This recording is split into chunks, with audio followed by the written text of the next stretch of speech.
जय जय सीताराम भवानी शंकर वंदे श्रद्धा विश्वास रूपिणं याभ्यां विना न पश्यन्ति सिद्धा स्वान्तस्तमेश्वर वन्दे बोधमयं नित्यं गुरुं शंकर रूपिणं यमानतो हितं प्रोति चन्द्र सर्वस्य वन्द्यते सीताराम गुणग्राम पुण्यारण्य विहारिणं वन्दे विशुद्ध विज्ञान कवीश्वर कवीश्वरौ श्री सीताराम राम राम हे सीताराम राम राम राम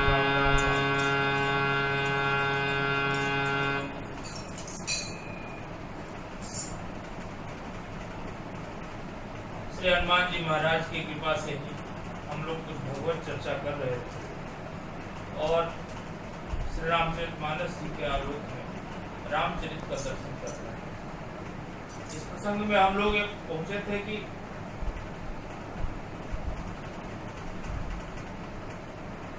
शंभुगाय कुंभज ऋषिपाल महादेव जगत जननी पार्वती जी के साथ कुंभज ऋषि के पास जाते हैं, उनको राम कथा सुनाते हैं। तो रास्ते में जाते समय उनको प्रभु का दर्शन होता है जो विरही रूप में नर लीला करते हुए मांझान की घूम रहे होते हैं। ऐसे समय में भोले बाबा ने जाकर के उनसे प्रत्यक्ष परिचय न दे करके कई सच्चिदानंद परधामा ऐसा कह करके भगवान आगे बढ़ गए।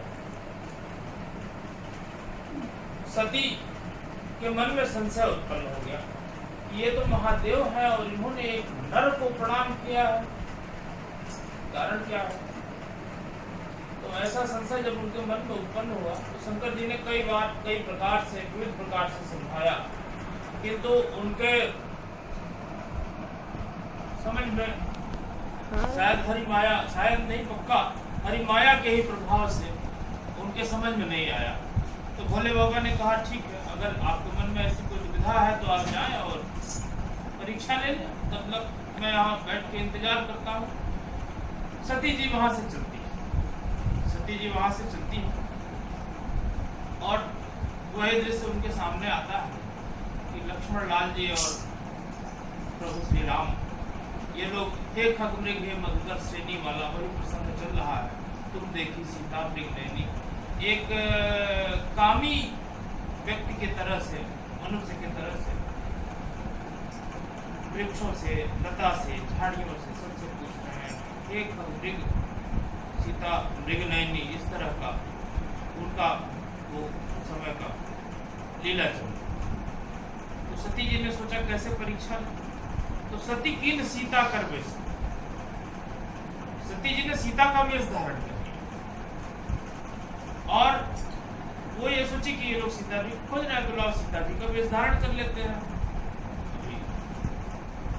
इनको मिल जाएंगी सीता। तो सती जी ने सीता जी का वेश धारण कर लिया और सीता जी का वेश धारण करके गई भगवान के साथ और भगवान वही पूछ रहे थे हे कपड़े के मधुकर से। इन्होंने सती रूपी सीता को देखा तो पहचान गए। लक्ष्मण जी आश्चर्य देखते हैं क्या हो रहा है। तो बहरहाल दोनों भाइयों ने प्रणाम किया, सती जान करके प्रणाम किया और कहा हे माँ जगतजननी जगदम्बा सती, हम दोनों भाइयों राम लखन का प्रणाम स्वीकार किया। और भोले बाबा कहाँ रह गए? आप अकेली वन में कहाँ घूम रही हैं? भोले बाबा कहाँ रह गए? अब तो सती का वो उड़ गया, अब क्या करें, क्या जवाब दें? तो सती जी कुछ जवाब नहीं दे पाए। उनकी मनोदशा उस समय क्या रही होगी, वो कुछ बोलने की स्थिति में नहीं और बेसुध सी हो गई। अब भगवान ने अपनी लीला थोड़ा और बढ़ाई, सती जी को थोड़ा सा और बोध कराया। तो सती जी देख रही है, सती जी का बेसुध हो अवस्था में वो तीनों लोकों में भ्रमण कर रही है और तीनों लोकों में वो देख रही है कि भगवान का जन्म हुआ और हर जगह हर लोक में अलग ब्रह्मा, अलग विष्णु, अलग शंकर, ब्रह्मा विष्णु महेश और सती विधात्री इंदिरा देखी अमित अनु। सती, यही सती जी और अनेक सतियों को इन्होंने देखा। हर लोक में शंकर जी हैं, सती जी हैं, हर लोक में सती विधात्री, ब्रह्माणी, ब्रह्मा जी है, ब्रह्माणी है, इंदिरा। तो इस तरह से हर लोक में भ्रमण हुआ इनका कुछ क्षण में ही।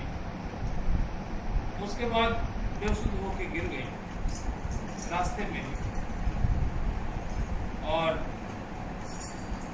हाँ, तीनों लोगों में ये भी पाया, त्रेता युग का समय चल रहा और भगवान का जन्म हुआ और वही दृश्य चल रहा है, किंतु राम रूप दूसरा नहीं देखा। तीनों लोगों में प्रभु श्री राम का वही रूप ही नहीं दिखाई। ब्रह्मा विष्णु महेश को स्वरूप बदल गए, सती विधात्री इंदिरा बदल गई, किंतु राम रूप दूसरा नहीं देखा। वही राम और वही दृश्य। फिर सती जी अपना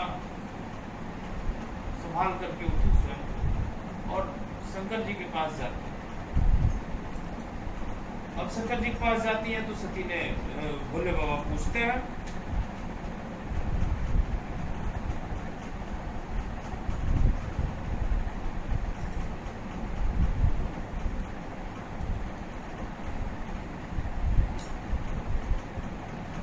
उसके बाद सती जी पछताती है मन ही मन में कि हमने शंकर जी का कहा नहीं माना और इसका मुझे इस तरह का परिणाम मिला। फिर वो जब जाती है तो भोले बाबा पूछते हैं कि लीन परीक्षा कौन विधि, गई समीप महेश तब हंसी पूछी कुशला, लीन परीक्षा कौन विधि, कहो सत्य सब बात।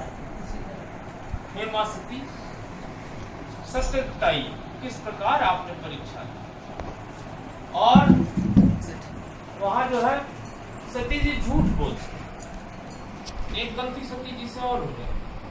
सती जी झूठ बोलती, सती जी कहती है कछु न परीक्षा लीन गोसाई, कीन प्रणाम तुम्हारी हुए, कुछ मैंने परीक्षा नहीं लिया, आपके तरह से ही हम भी प्रणाम करते। लेकिन फिर शंकर जी अंतर्यामी है, शंकर जी ध्यान करके देखते हैं तो इनको सारा रहस्य पता चल जाता है। सती ने जो कार्य किया वो सारा रहस्य प्रभु के सामने आता है। और सती की सीता कर वैसा शिव और भय विषाद विशेषा, सती जी ने सीता का वेश धारण किया, यह जानकर के शंकर जी बहुत अपार दुख, उनके दुख की सीमा है, पराकाष्ठा। क्योंकि शंकर जी के वो आराध्य प्रभु श्री राम और मां जानकी, इनको शंकर जी अपना आराध्य मानते और प्रभु श्री राम और मां जानकी शंकर जी को अपना आराध्य मानते। तो सती जी ने सीता का वेश धारण किया, यह विचार करके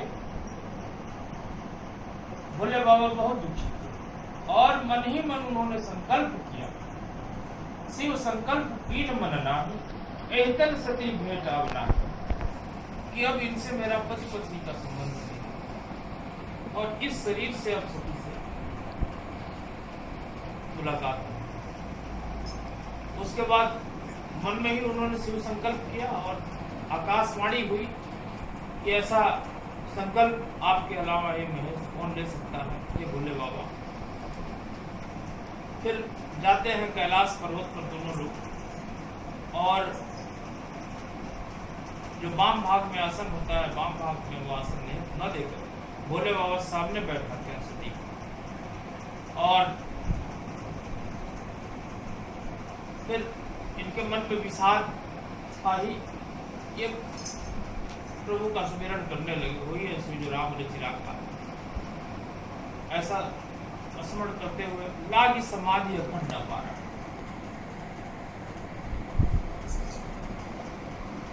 भोले बाबा समाधि में चले गए और कैसी समाधि लगी, वो अखंड अपार समाधि,